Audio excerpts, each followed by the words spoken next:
Hola, mi nombre es Luis Alejandro Pascuasa Calvache, estudiante del programa de Ingeniería Electrónica de la Universidad Nacional de Colombia, sede Bogotá, y apoyo el programa de tutorías con ingenio de la Facultad de Ingeniería en el perfil 3, Circuitos, Señales y Control. En esta ocasión, el video tratará sobre potencia compleja y factor de potencia.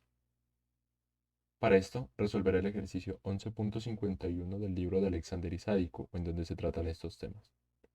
En este ejercicio se tiene el circuito aquí mostrado, en donde se pide calcular su factor de potencia, la potencia promedio que la fuente entrega, la potencia reactiva, la potencia aparente y la potencia compleja. Entonces se iniciará con el factor de potencia.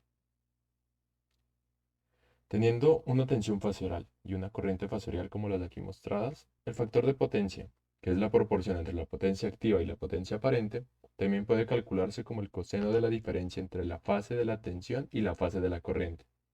Como alternativa, el factor de potencia será igual al coseno del ángulo de la impedancia de carga, es decir, la impedancia total que está conectada a la fuente. Entonces, para esto primero se hallará la impedancia total que se encuentra conectada a la fuente. Para esto, se une la reactancia capacitiva con la resistencia de 10 ohmios y la reactancia inductiva con la resistencia de 8 ohmios, para formar así dos impedancias complejas. Ahora, en el circuito se puede observar que la impedancia total es posible obtenerla como la impedancia inductiva en paralelo con la impedancia capacitiva, y todo esto en serie a la resistencia de 2 ohms.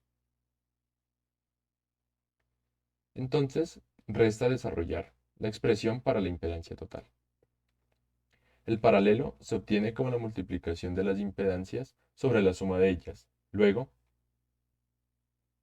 para quitar el complejo del denominador, se multiplica el numerador y el denominador por el conjugado del complejo que se ubica en el denominador. Y de ahí, realizando las operaciones respectivas, se llega a una expresión en forma rectangular para la impedancia total conectada a la fuente.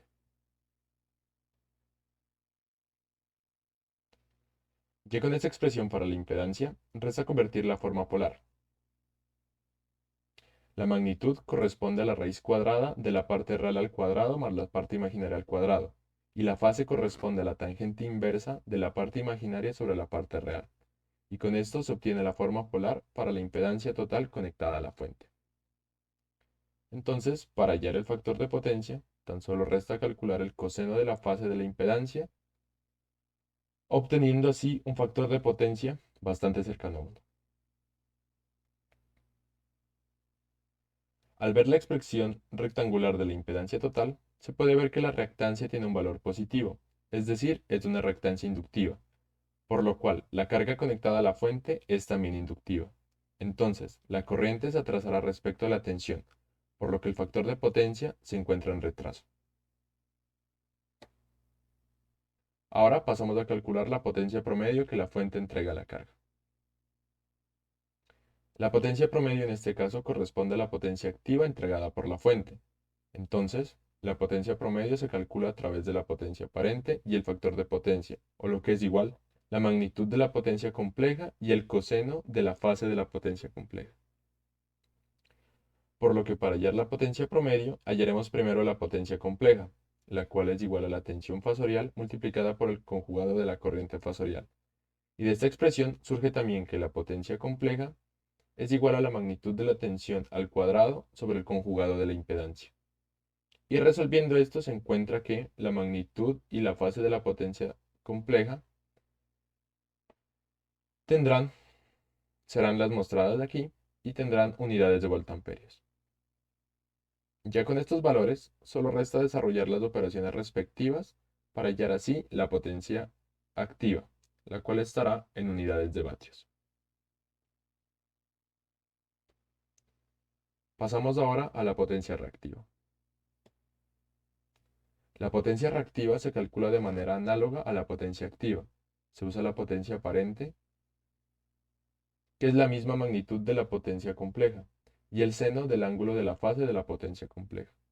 Entonces, usando el resultado obtenido anteriormente para la potencia compleja, se realizan las operaciones respectivas, y se obtiene así que la potencia reactiva es de 2.932 voltamperios reactivos. Por último, quedan los literales de la potencia aparente y la potencia compleja. En los literales anteriores ya se había encontrado que la potencia compleja corresponde a 31.257 en magnitud y 5.388 grados en fase, esto en unidades de voltamperios. Entonces, dado que la potencia aparente es la magnitud de la potencia compleja, se tiene que la potencia aparente será de 31.257 voltamperios.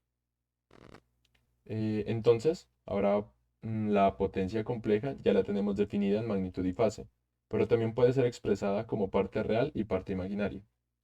Para esto, se sabe que la parte real de la potencia compleja corresponde a la potencia activa y que la parte imaginaria de la potencia compleja corresponde a la potencia reactiva. Y pues conociendo ya los valores de las potencias activa y reactiva,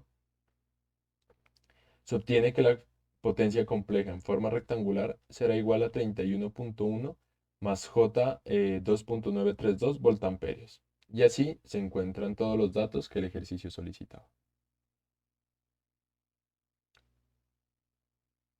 Este ejercicio fue tomado de los problemas del capítulo 11 de la quinta edición del libro de Fundamentos de Circuitos Eléctricos de Alexander Isaico.